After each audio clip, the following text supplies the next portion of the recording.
There's a moment in life that almost everyone reaches, a moment you've probably felt too. You have a dream, a vision of who you could become, a version of your life that feels impossibly right, as if something deep inside you is whispering, "This is meant for you." And yet, you don't move. You hesitate. You wait. You tell yourself you're not ready, or that the timing isn't right, or that you'll begin when life gets easier. But here's the truth. You've probably never admitted to yourself.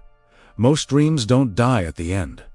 They die at the beginning. They die the moment we're called to take the first step. And if this message has reached you, there's a reason. Because somewhere in your life, you are standing at the edge of a dream, and fear is silently pulling you backward. But here's what no one tells you. The first step is always the hardest because it requires the death of the familiar self. Today, we're going to talk about that. Not motivation, not clichés. Primero, but the real psychological and philosophical reason why taking the first step feels terrifying, and why you've held yourself back from the life that keeps calling your name. Alan Watts once said something profoundly simple. We fear the unknown because it is the loss of the familiar.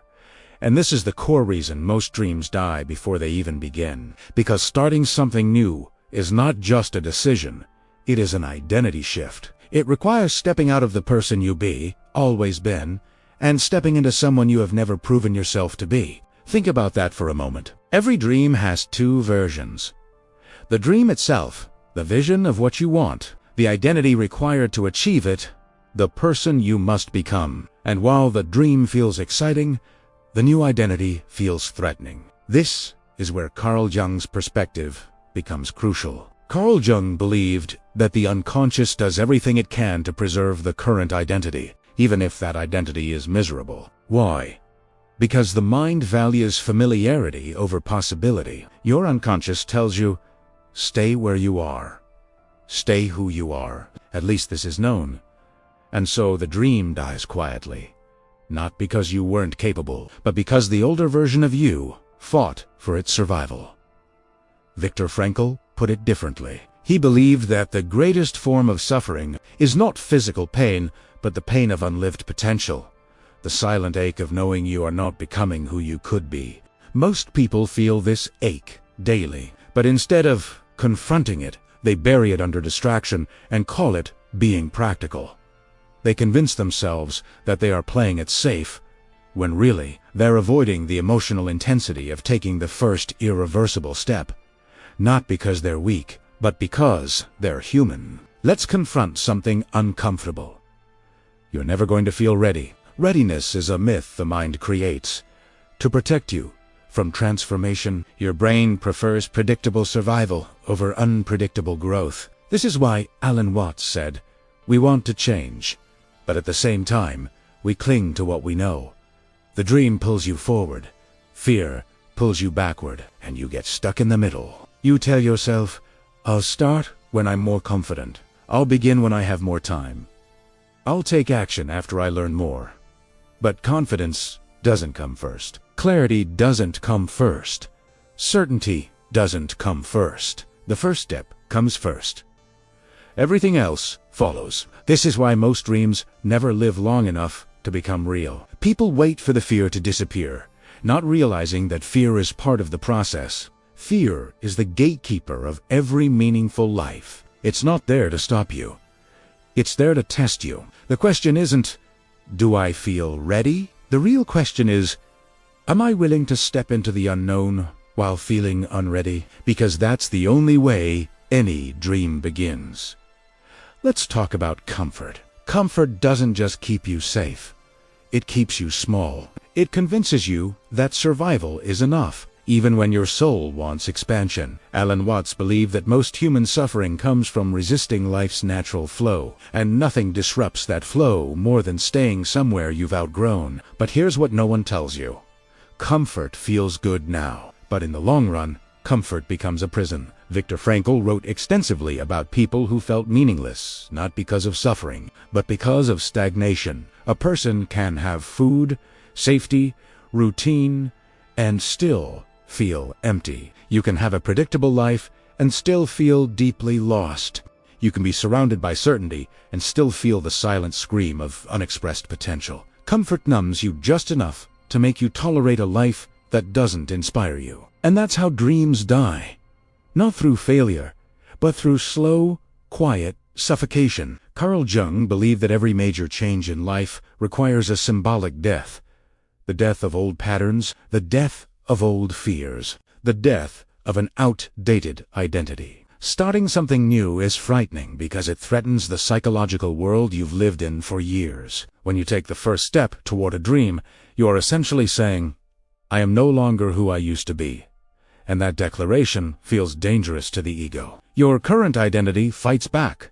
What if you fail? What if people judge you? What if you're not good enough? What if you lose everything? But those questions are not facts. They're defenses. They're the mind's attempt to keep you loyal to your old life. This is why Jung wrote, "The first half of life is devoted to forming the ego. The second half is devoted to going inward." In other words, we spend years building a personality that eventually becomes too small for who we're meant to be. Starting your dream is the moment you stop living only for survival and begin living for meaning. And that shift is the most intimidating thing your mind will ever face. There's a moment in every dreamer's life that separates those who grow from those who remain stuck. That moment isn't the finish line. It isn't success. It isn't mastery. It's the moment. It's the moment they finally choose to begin. A single step, not big enough to change their life, but powerful enough to change their direction. The moment you begin, your life quietly shifts. You're no longer living backward. You're no longer avoiding yourself. You're no longer waiting for a perfect moment that never arrives. You become someone different, someone who moves despite fear. The first step is an act of courage, not certainty. It is the moment your future becomes stronger than your past. Now let's talk about something practical. If most dreams die before they begin, how do you keep yours alive? Here's the truth. You don't need to be fearless. You just need to be willing to start small, willing to show up imperfectly, willing to be a beginner, willing to practice, willing to fail gracefully, willing to walk into the unknown. Carl Jung would tell you, your unconscious fears become smaller the moment you shine light on them. Viktor Frankl would tell you, meaning grows through action, not thought. Alan Watts would tell you, you must trust the process of life more than you trust your fear. And I will tell you, the first step doesn't need to be impressive. It just needs to be taken. Because the moment you begin, something remarkable happens. Fear doesn't disappear, but it loses its power. Uncertainty doesn't vanish, but you learn to move with it. Doubt doesn't die, but it stops being your master. You realize the thing you feared most was never the first step. It was standing still. So here is the truth you've been avoiding. You will never feel fully ready. You will never feel completely fearless. You will never have perfect clarity. And yet, your dream still calls to you. Why? Because something inside you already knows you are meant for more. Not a louder life, not a wealthier life, but a truer life. A life that expands you.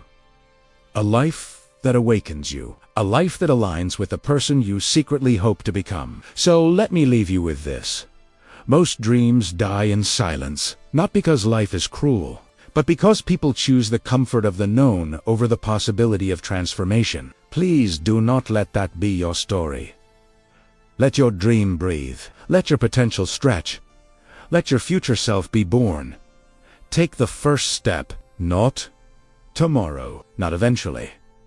Now, because the life you want is waiting for one thing, for you to begin. If this message spoke to you, subscribe to Becoming You and keep growing with us. And if you watched until the end, comment the word courage and share your thoughts below.